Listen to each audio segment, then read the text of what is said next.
Je laisse tout de suite la parole à Marine Boisson qui va nous parler de l'évolution des représentations. À vous. Bonjour à toutes et à tous. Merci d'abord pour l'invitation aujourd'hui. Donc, je vais me présenter brièvement. Je ne sais pas si vous m'entendez au fond de la salle un petit peu plus. OK.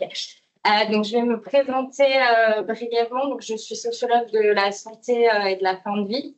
J'ai réalisé une thèse en fait de doctorat sur la médicalisation de la fin de vie, son histoire et ses aspects plus contemporains à l'EHESS Paris, donc l'école des hautes études en sciences sociales. Et je travaille maintenant aujourd'hui sur la question de la coordination des soins, notamment entre la ville et l'hôpital, justement dans l'accompagnement du vieillissement et de la fin de vie, autour des pratiques de coordination des soins. Donc, ça parlera, j'imagine, à certains d'entre vous, des DAC, des CPTS, qui sont maintenant missionnés justement pour mettre en place ce qu'on appelle une coordination territoriale de la santé. Alors, je vais revenir aujourd'hui avec vous sur deux éléments. Un élément, je vais vous revenir quand même un peu sur les grandes lignes de l'histoire de la médicalisation de la fin de vie. Et puis, dans un deuxième temps, j'aborderai trois grandes difficultés que pose pour moi la rupture qu'a été justement le passage à un accompagnement professionnel de la mort et de la fin de vie. Alors, aujourd'hui, nombre d'évolutions touchent depuis le 19e siècle le traitement de la mort et de la fin de vie en Europe. Le traitement social de la mort s'est progressivement déplacé dans les lieux de soins et instituts médico-sociaux qui étaient autrefois des hospices. Ce traitement social a aussi fait l'objet d'une sécularisation, d'un mouvement d'hellénisation qui a été à l'origine du déplacement des cimetières hors des villes. Il a aussi été marqué par le développement d'un marché privé des funérailles dès le 19e siècle, par la montée en puissance de la crémation, on l'a dit, et par la perte d'influence des représentants du culte dans l'accompagnement des mourants. Alors, parmi ces grandes évolutions, je vais plutôt aborder celle de la médicalisation parce que c'est celle qui, pour moi, en tout cas, c'est ce que j'ai essayé de montrer dans mon travail. Je ne présente pas ici ma thèse, mais j'en présente des grands éléments qui peuvent vous intéresser. C'est pour moi l'évolution, la transformation à partir de laquelle les autres se sont installés et développés jusqu'à aujourd'hui, ce qui fait qu'aujourd'hui, à la sortie des hôpitaux, vous avez toute une chaîne de collaboration entre professionnels du soin et du funéraire qui permet, de façon réglementée et rationalisée, de prendre en charge plus de 600 000 décès par an sur le territoire, ce qui demande en fait une organisation pratique et de travail en fait très informelle, dont peu de gens ont conscience dès lors qu'ils ne travaillent pas dans ces métiers de la mort. Alors, la mort est de fait devenue professionnalisée et bureaucratisée, et plus généralement, donc, on a vu se mettre en place, notamment depuis les années 70, qui est le moment où en fait la courbe des décès à domicile commence à baisser pour croiser la courbe des décès hospitaliers. C'est le moment où on bascule justement vraiment vers une généralisation de la médicalisation de la fin de vie. Alors, pour autant, cette médicalisation de la fin de vie, elle débute à partir de la fin du XVIIIe siècle en Europe. Et un des premiers éléments qui accompagne sa mise en œuvre, c'est le besoin de démocratiser l'accès aux médecins, et notamment dans la période des souffrances terminales. Ce qui fait que la mort est aujourd'hui inséparable de la profession médicale et soignante et de la profession funéraire. Donc, ça a une conséquence directe. Pour vous donner un exemple très concret, dans certaines chambres mortuaires hospitalières, par exemple, certains soignants accompagnent plus de 800 à 1000 défunts par an, ce qui est considérable par rapport au commun des mortels comme moi, et comme bien d'autres personnes parmi le public. Donc la question, c'est comment un événement si difficile, chargé émotionnellement d'émotions négatives de deuil, peut-il faire l'objet d'un apprentissage, d'une formation et d'une maîtrise professionnelle qui exige distance, savoir spécialisé, contrôle de sa posture et de ses émotions. Alors, dans un article publié en 1976, dans la revue Les Annales, la sociologue de la santé aujourd'hui décédée qui s'appelle Claudine Herzlich parle à ce titre d'un travail de la mort. Et elle entend par là l'ensemble des tâches qui sont activées face à la mort d'une personne et qu'il est prescrit de réaliser, mais aussi la façon dont les lieux où la mort survient façonnent l'expérience du mourant et le deuil des vivants. Alors, la question, c'est comment aujourd'hui l'institution hospitalière, les services de soins, mais aussi les maisons de retraite, le domicile quand il est investi par des équipes de soins, organisent et administrent la mort d'une façon qui impacte autant le mourant et son entourage que celles et ceux qui travaillent à l'accompagnement de ces décès. Alors, je propose donc de s'interroger sur la façon dont ce travail a pu faire l'objet d'une professionnalisation. Et pour ça, donc, il faut remonter un petit peu aux origines de la médicalisation de la fin de vie. Et parmi les causes premières de cette médicalisation, il faut tout de suite évoquer la réduction des écarts de richesse et l'accroissement d'attentes de démocratisation de la médecine pour soulager les douleurs terminales à la fin du XVIIIe siècle. Notamment la petite bourgeoisie intellectuelle réclame les services du médecin jusqu'à l'agonie pour tenter des remèdes jusqu'à la fin pour ses proches, soulager les souffrances qui précèdent la mort et vérifier ce qu'on appelle à l'époque les états de mort apparente, puisqu'aucun critère fixe n'a été déterminé pour fixer le moment exact du décès. Et ça en opposition aux coutumes traditionnelles. Et à cette époque, déjà, comme en témoigne l'historienne Dominique Dinet, même dans certains couvents, on commence à réclamer de mourir dans les mains du médecin. Donc elle dit ceci: jusqu'à la Révolution française, l'immense majorité des religieuses veut conserver la vision traditionnelle, tout en admettant à ce moment une observance plus humaine de la règle, par concession à l'esprit du temps. Dans les archives, elle voit la trace de religieuses qui réclament au moment de mourir l'intervention du médecin. Néanmoins, à cette époque, la présence du médecin aux alentours des mourants est encore officiellement interdite, comme l'utilisation de procédés qu'on appellerait aujourd'hui de sédation, tandis que l'arrivée au pouvoir de Napoléon au début du XIXe siècle et la Restauration rétablissent les fonctions de l'Église dans leur fonction traditionnelle d'assistante. Il faut donc attendre le début du XIXe siècle et ce que l'historien de la médecine Jacques Léonard a désigné comme un mouvement général d'étatisation de la médecine, qui prend forme en fait sous la Troisième République, pour voir la médicalisation de la fin de vie progresser. Et elle se développe d'abord dans les hospices qui accueillent vieillards et indigents ayant besoin de soins, puis dans les premiers hôpitaux scientifiques construits au début du XXe siècle. Elle est notamment favorisée par les premières lois sur la gratuité des soins qui sont prises sous la Troisième République, qui vont amener dans les hôpitaux un nombre de patients plus important et donc élever le nombre de décès dans ces lieux. Donc, dès cette époque, ces lieux connaissent progressivement 20 à 30% de décès et ils sont les lieux de premier débat sur la fin de vie, tels qu'on les connaît aujourd'hui au sein de la profession médicale et soignante, mais aussi parmi les religieuses et les familles qui entourent les mourants. La presse et les études historiques témoignent de ces cas où la famille, le mourant lui-même, écrit à la direction de l'établissement pour se plaindre du manque de passage du médecin à ses côtés, pour dénoncer son attitude froide et distanciée, ou encore pour dénoncer l'appropriation de sa dépouille après sa mort pour les dissections médicales. On découvre ainsi le refus à cette époque des autres malades à assister à la mort des autres ou encore l'absence de régularité du médecin dans ses visites. Son refus aussi parfois de vérifier la mort pour ne pas heurter les sentiments de la famille ou encore le manque d'attention qu'il peut parfois porter aux souffrances du mourant. Celui-ci déléguant encore aux religieuses le travail de sollicitude à apporter à celui-ci. Donc les hospices, les domiciles privés, les premiers hôpitaux deviennent le lieu de ces débats et de ces négociations concernant l'accompagnement de la fin de vie, mais aussi le lieu de la construction d'une première expertise médicale et soignante pour accompagner la mort des malades.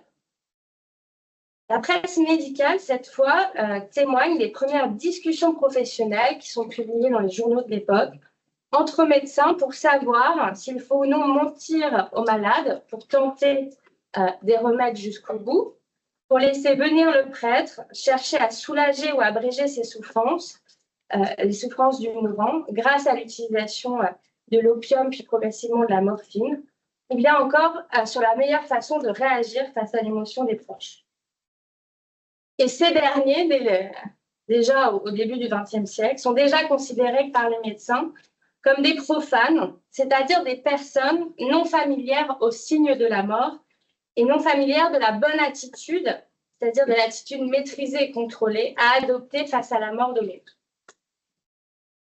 Donc, on sait, grâce aux travaux des historiens comme Olivier Faure et Anne Carroll, que l'opium et la morphine sont parfois utilisés pour soulager les souffrances, mais aussi que la mort n'intéresse que peu les médecins à cette époque. Elle est avant tout pour eux un objet de science pour comprendre les causes du décès, et elle ne constitue pas le cœur du métier. Elle est aussi, il faut le dire, peu rémunératrice. Et les normes chrétiennes sont encore assez diffuses parmi la clientèle la plus aisée. Le médecin est lui-même proche des milieux catholiques et il laisse souvent le prêtre le soin de pratiquer ce qu'on lui désigne à l'époque comme une euthanasie naturelle qui consiste à libérer religieusement le mourant de ses souffrances et de son agonie. Alors, ce qui est intéressant, c'est que durant cette première phase, qui s'étend donc du milieu du 19e siècle au milieu du 20e, se construisent néanmoins des premières règles professionnelles pour gérer médicalement la mort des malades. 3 règles sont notamment adoptées de façon informelle, elles ne sont pas institutionnalisées encore dans la profession. Et la première tient à une exigence de tact face aux émotions de la famille, à ses croyances religieuses et ses rites funéraires. Ils sont bien souvent encore entamés trop tôt ou trop tard par rapport au moment réel du décès, et au détriment des règles d'hygiène prescrites par le médecin. Cette exigence de tact, elle s'impose pour pénétrer en fait dans la scène de l'agonie et de la veillée funéraire au domicile, mais aussi pour proposer une expertise médicale sur la douleur, procéder aux gestes nécessaires et se retirer convenablement en respectant la présence d'une religieuse et l'intimité des liens familiaux. Alors, deuxième règle, elle tient au fait que la visite du médecin commence à se banaliser au moment de la mort. Et ça va avec l'adoption d'une règle de retenue qui est adoptée dans l'hôpital pour ne pas informer le patient de son état, préserver sa condition physique et morale et tenter jusqu'au bout quelques remèdes. L'Église sera notamment particulièrement critique de cette pratique qui rompt avec les règles coutumières et entraîne la participation du mourant à l'extrême onction. Troisièmement, s'impose dans les pratiques une règle de respect des souhaits de la famille à récupérer le corps des malades après le décès. Et en fait, les conflits sont tels dès le début du XXe siècle que dans certains établissements, les corps qui font l'objet d'une dissection sont triés selon que la famille est ou non présente afin de ne pas provoquer de scandale. Merci, on passe à la deuxième phase de transition qui s'ouvre après la Seconde Guerre mondiale et qui marque de grands bouleversements et une accélération massive de la médicalisation et de la professionnalisation de la famille. Donc, c'est à ce moment-là que vont se développer les pratiques que l'on connaît aujourd'hui et que se met en place une nouvelle forme de socialisation à la mort dans laquelle le médecin et les soignants vont prendre toute la place. Alors, cette nouvelle forme de socialisation à la mort, elle émerge du fait de la baisse générale de la mortalité, de la maîtrise des épidémies, qui implique désormais que les générations soient confrontées plus tardivement et moins fréquemment qu'auparavant à un décès. On meurt aussi plus souvent d'une maladie chronique, alors que pendant longtemps, on mourrait davantage d'une maladie infectieuse et de façon brutale en quelques jours. Désormais, la mort survient à des âges plus tardifs, des suites de la vieillesse ou d'une maladie chronique, et elle peut être anticipée. Donc, désormais, mourir prend du temps et cette temporalité va être l'objet d'une socialisation médicale qui en définit les contours et le tempo et en fait une période de travail à part entière. Dans l'hôpital, la mort devient une tâche professionnelle et administrative et une séquence de travail autonome. Alors, Ces transformations sont bien sûr favorisées par une croissance économique importante qui suit les années des Trente Glorieuses, la réduction des écarts de richesse, encore une fois, et le développement d'une assurance maladie universelle. Et durant ces années, les dépenses de santé augmentent de plus de 10% par an, tandis que l'habitude consistant à conduire le malade à l'hôpital en cas de détresse grave commence à se généraliser, notamment aussi du fait du développement de l'offre de transport. La médecine se voit alors dotée des moyens nécessaires pour se spécialiser davantage. On crée les premiers CHU et les premiers services d'urgence et de réanimation, ainsi que le SAMU.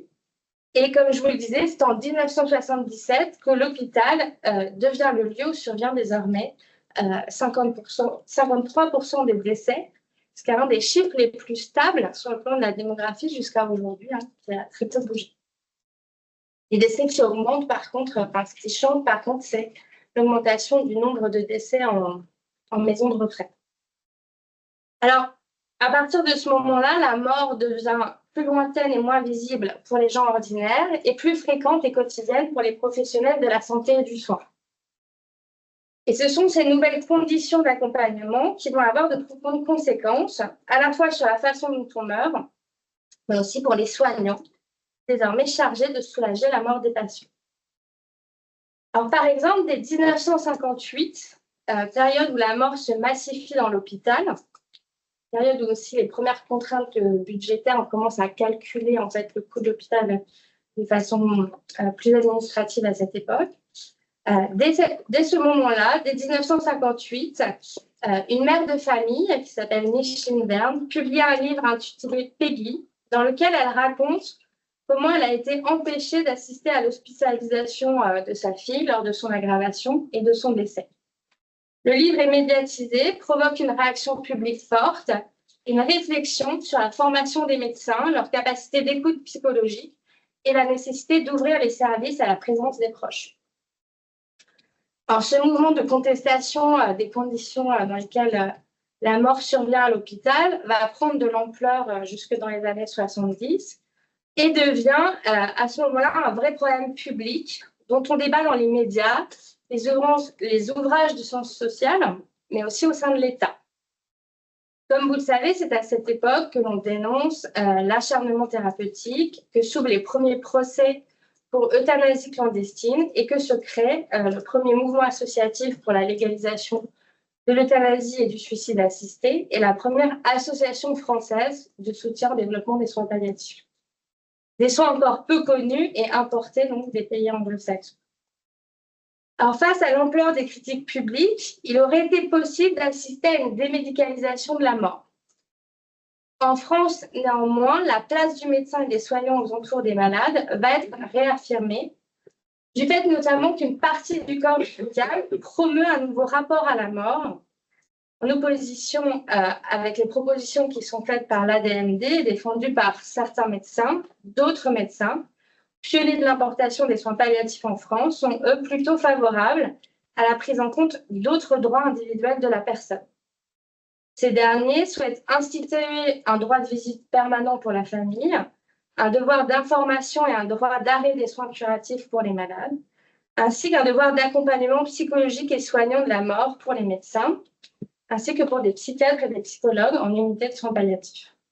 Alors, je ne reviens pas sur l'histoire des soins palliatifs que vous devez connaître aussi bien que moi, mais je voudrais simplement souligner que des suites de ces débats, ce sont plus généralement les règles de la profession médicale et soignante qui sont impactées et transformées.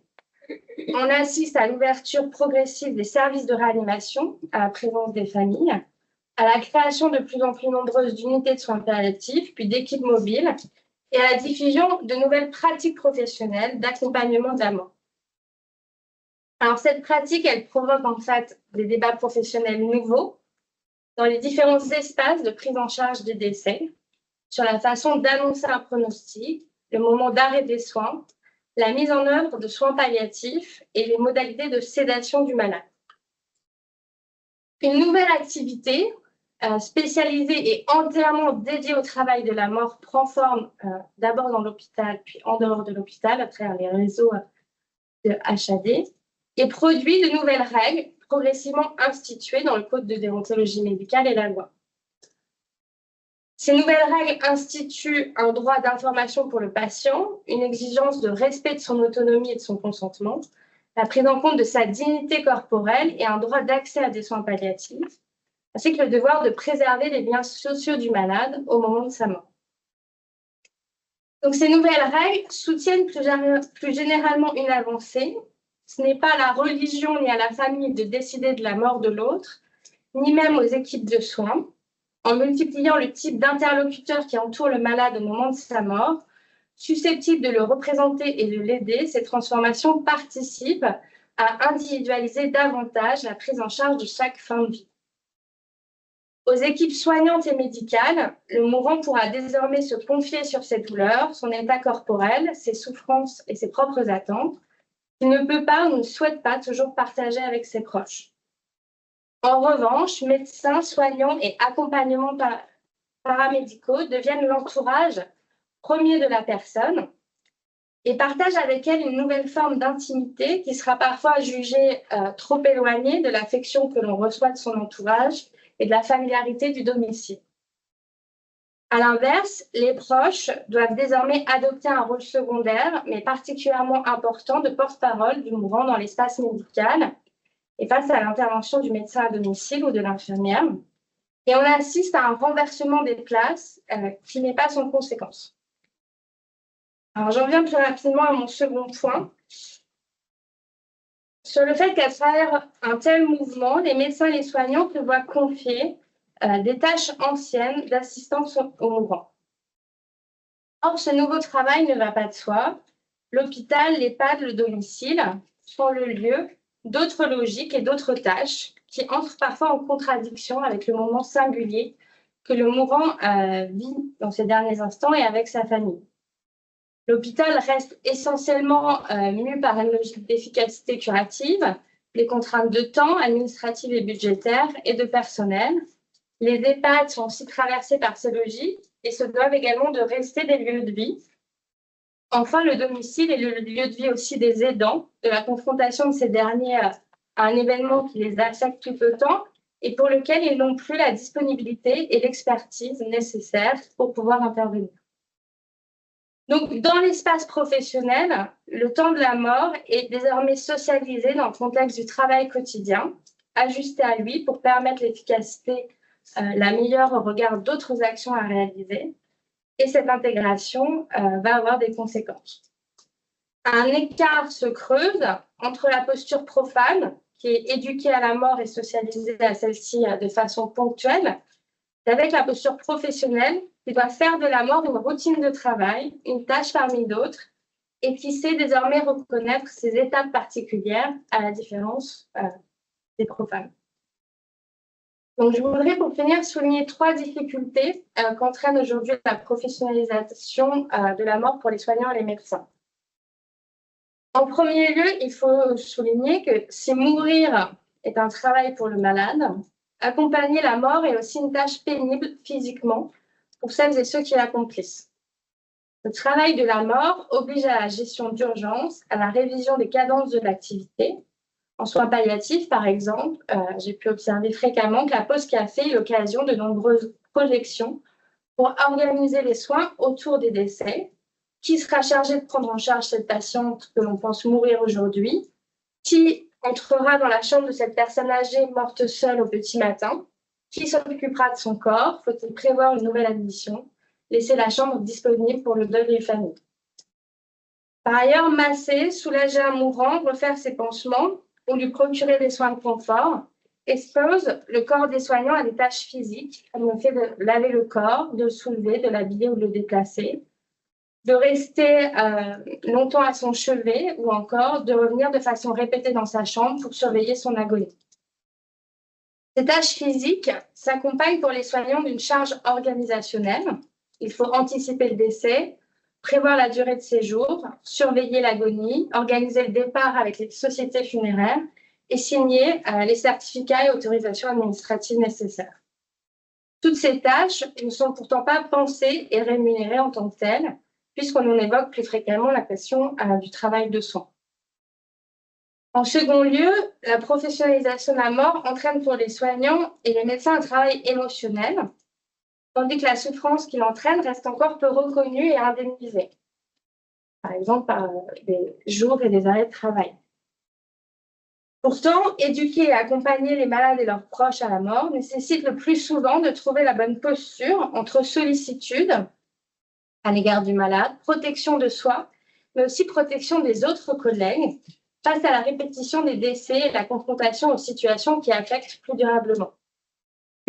Mes observations, mais aussi les carnets de notes des blouses blanches durant l'épidémie de Covid témoignent par exemple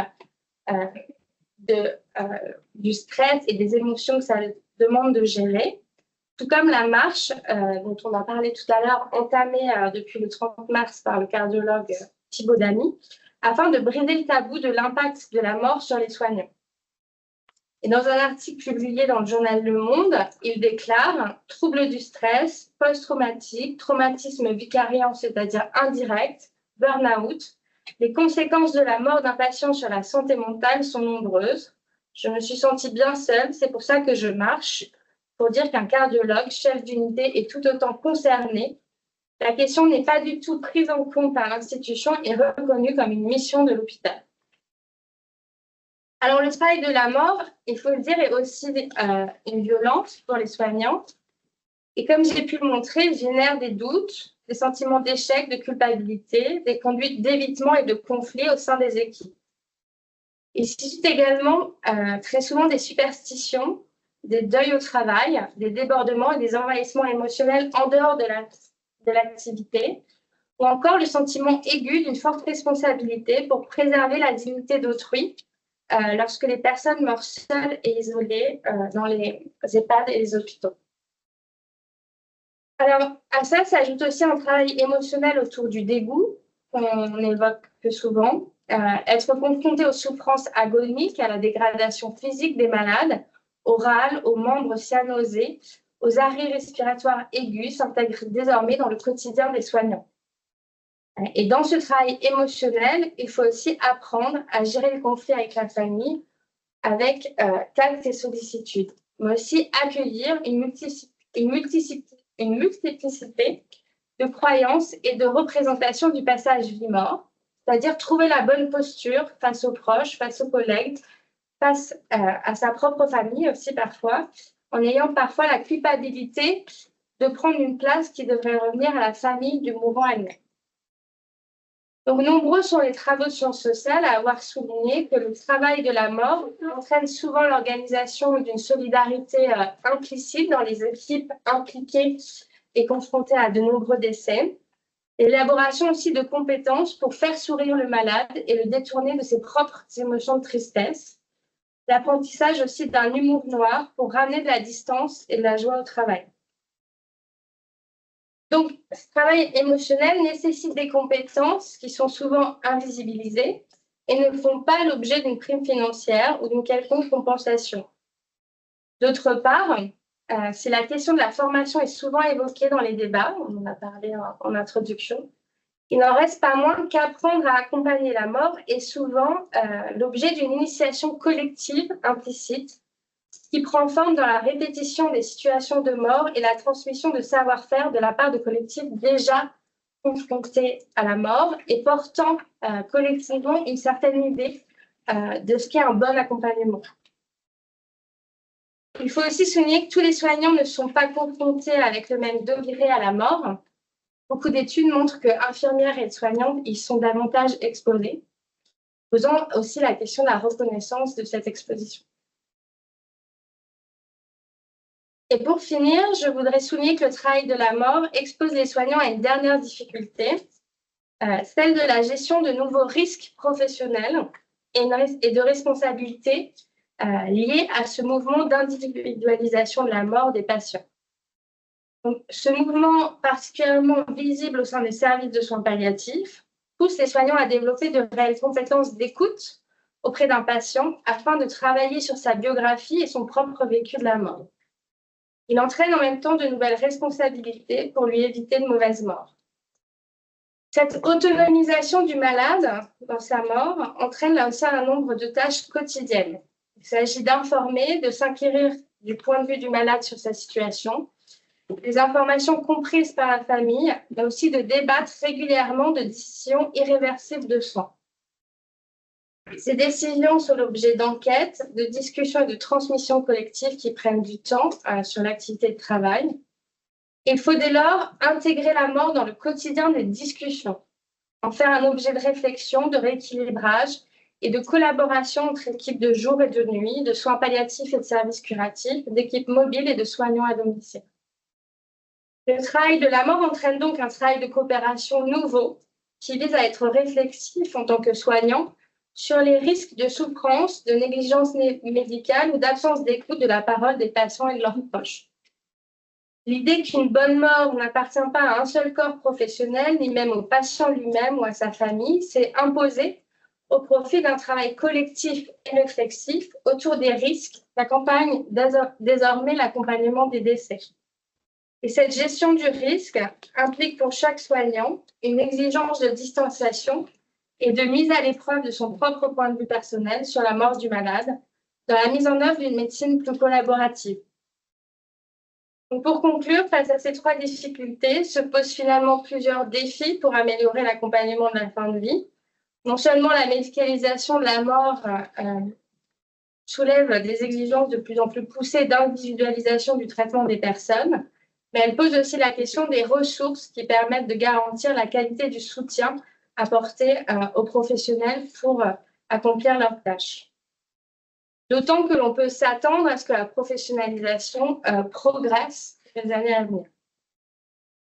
Donc, à ce titre, c'est la question des droits des patients à soutenir, contester ou réimaginer ce que pourrait être cet accompagnement se pose. La question des droits des professionnels à faire valoir les difficultés qu'implique une telle tâche et les moyens dont ils devraient disposer pour l'assumer afin de soutenir leur professionnalité est tout aussi important. Il se joue ici ce que j'avais pu désigner dans ma thèse comme un processus de coémancipation entre les malades et les soignants. Et enfin, une des questions intéressantes est aussi la nécessité de ne jamais écraser ou effacer au regard des tensions évoquées les contradictions pratiques qui font toute la valeur justement des compétences professionnelles développées face à la mort. Merci beaucoup.